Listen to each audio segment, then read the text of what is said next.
Latest movie and updates, watch my channel. Please subscribe and comment. Let's move into the video.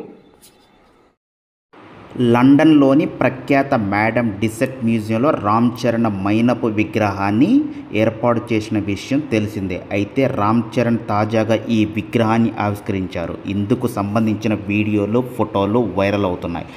దీనితో రామ్ చరణ్ మరో అరుదైన ఘనత అందుకున్నాడు. ఇప్పటి వరకు టాలీవుడ్ నుంచి ప్రభాస్, అల్లు అర్జున్ మైనపు విగ్రహాన్ని మాత్రమే ఈ మ్యూజియంలో ఉన్నాయి. అయితే ఇప్పుడు ఆ లిస్టులో రామ్ చరణ్ కూడా చేరిపోయాడు. తాజాగా లండన్లో చిరంజీవి, రామ్ చరణ్ ఫ్యామిలీ మెంబర్స్ చేరుకొని ఈ క్రమంలోనే మేడం డిసెట్లోని తన మైనపు విగ్రహాన్ని స్వయంగా ఆవిష్కరించారు. ఈ మైనపు విగ్రహంలో రామ్ చరణ్కు పెట్ డాగ్ కూడా ఉంది. అందుకే రామ్ చరణ్ తన పెట్ డాగ్తో వెళ్ళి సోఫాలో ఉన్న మైనపు విగ్రహాన్ని ఆవిష్కరించాడు. చరణ్కు సినీ ప్రముఖులు, అభిమానులు కంగ్రాట్స్ చెబుతున్నారు. రామ్ చరణ్ ప్రస్తుతం పెద్ది సినిమా షూటింగ్లో బిజీగా ఉంటున్నాడు.